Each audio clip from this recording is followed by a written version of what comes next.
Hello everyone, and welcome to the Fine Art Fellowship presentation. I am Rosalyn Byass, and I created this presentation alongside Jessica O'Donnell. However, due to technical issues, I will be the only one presenting. The purpose of this fellowship is to provide an opportunity to research and understand the challenges of studying the practice of fine art in a post-COVID-19 world and the new socially distanced setting. The aim is to support the development and delivery of the fine art curriculum by researching, developing, and implementing new strategies to help students continue to create the best art that they can despite the circumstances. Fine art is defined as a visual art form. It is characterized by different groups of mediums, i.e. materials. This can include painting, sculpture, drawing, graphics, photography, fashion, architecture, and performance. Having the choice of what materials to work with really helps to progress your art further and not limit you to one specific medium. Fine art has a wide range for any artist who is trying to figure out what their best choice of materials are. This results in different types of unique art, providing variety amongst fine artists. Plus, it could also showcase to other artists different styles in working and producing art. As part of the Fine Art BA Honours degree course at Newcastle College, it means that we have access to the studio space and can work with our peers. However, due to lockdown, this gave us a different experience. Looking back at our first year, we were introduced to our studio space and the facilities the college provides.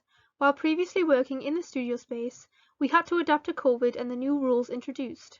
This meant we had to work from home to create art, and while it was a roller coaster experience, the importance of studio space to art students became much clearer.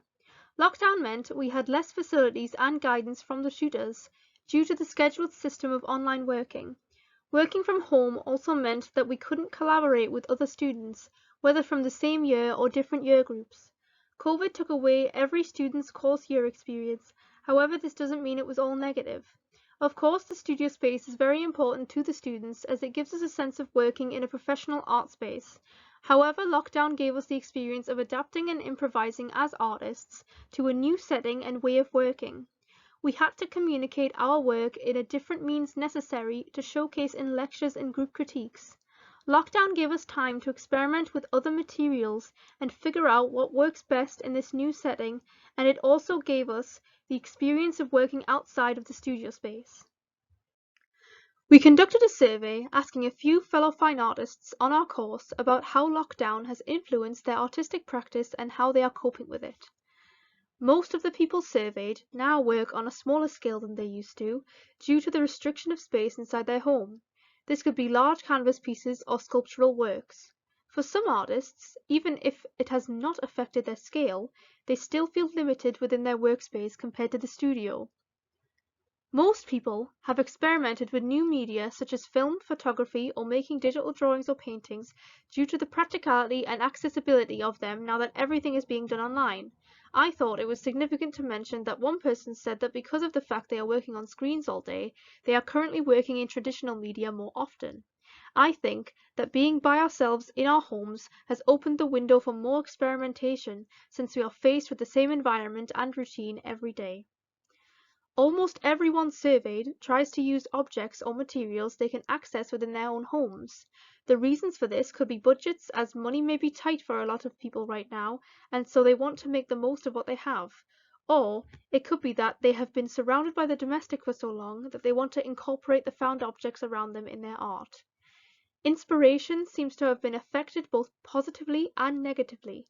Almost half say that they would work better in a studio space as that is a space that's specifically made to generate creativity.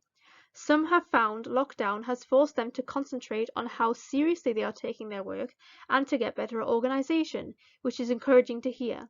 One person feels more inspired now that they are at home as they have learned to embrace the solitude and create a positive space for themselves. People have managed to keep in touch with their peers to help with the sense of community, utilizing apps such as Microsoft Teams, Facebook chats, and updating each other on their art using Instagram. There are mixed views on how helpful it has been. It seems that no matter how good technology is, it does not replace the physical connection that art generates between people. In this survey, we also asked them to voice any concerns they may have for the future of fine arts practice. These are a few of the notable ones. People are worried about the arts losing funding. Access to the studio may become no longer available for students as the pandemic stretches on longer. The public may not have access to galleries anymore or for a long time. A class or wealth divide may form in the arts as disadvantaged artists may be left behind since the arts needs money to keep going. Disabled and clinically vulnerable artists may be affected or restricted due to the fact that they have to shield. And finally, more people may grow to have the belief that the arts are non-essential and unworthy as a result of what is happening. We have been active through video calls and private chats throughout the fellowship using Microsoft Teams. We organised a week of activities for all year groups on the Fine Art course using Microsoft Teams. It was designed to get students from different year groups to help each other. It involved a peer assessment activity and a group critique. It proved to be a valuable activity that was very enriching for everyone involved as people who had never interacted before were providing valuable insight into each other's work. During Peer Assessment Week, we split up our jobs for things to run smoothly over the internet. I was in charge of admin while the other fellows spoke to the students. This was an adaptation as there would not have been a need for this if we were physically presenting in front of the students. Engagement in the activities has been difficult since the posts we make are just text. We have been navigating the issues associated with that. Finally, we have taken advantage of surveys to collect information and research to keep up the discussion with other artists. This has been helpful in keeping up the dialogue with everyone. I specialise in oil paint and I am centrally interested in bringing the art movement of surrealism into modern day and using surreal landscapes and symbols to deal with my turmoil surrounding my sexuality, my innermost thoughts and how I interact with my reality. I applied for the Baltics Open Submission Exhibition in 2020 with a piece I made at the beginning of lockdown. Out of over 500 entries, my piece was chosen to be shown alongside 149 others. You can see my painting circled in red here, and you can view it in the virtual gallery on their website. It is an amazing achievement for me, especially under the circumstances. I do not have access to large canvases anymore, so I've had to work on a much smaller scale. I thought that large paintings evoked a strong emotional reaction, and so my art needed it. However, I am learning that painting on a smaller scale is very rewarding. I am an extremely clinically vulnerable person, and the confrontation with my mortality has helped me get over a lot of the anxieties I had associated with making art. I know that I do need to be back in the studio at some point to learn how to make and stretch my own canvases to help my future career. I will now explain Jessica's remote autistic practice using her words. As part of my practice, I primarily worked digitally, which helped with lockdown. It meant that on a low budget, I was still producing work and experimenting with styles without having to get new materials. Whilst in lockdown, it made me look at my work more and gave me inspiration to submit my work to art galleries. I was questioning who I was as an artist and how to get my work seen by people to build up an audience and a presence. So I looked into art galleries that were taking submissions and ended up being showcased in Florence Contemporary Art Gallery.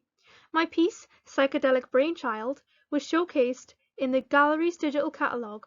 Since then, I have also had the pleasure of working with Vane Gallery with the college. As part of our module, we got the chance to work with Vane to be submitting and showcasing our work for their website. The showcase, like Florence, was done online and it made it easier for our work to be seen. Even though COVID put everything on hold, I still had amazing opportunities inside and outside of the college. It made me more independent and confident to show my work to galleries on my own, and now I have more experience with galleries, which will help my future career. Being part of the fellowship makes me want to help my peers and other year groups in our course to get similar opportunities as I did. As the year has progressed and lockdown is easing, hopefully this means there will be more galleries wanting submissions so I can introduce my peers to submitting their work and displaying themselves as artists. While COVID did limit some opportunities and experiences, it is vital to remember that it is all about adapting and learning through situations to really push yourself out there. We will leave you with a closing statement. This situation is new to all of us, so it is about learning the ways in which we can provide advice, help and guidance to the fine artists of today and the future so that the profession can continue to thrive under these uncertain circumstances. Thank you for listening to our presentation.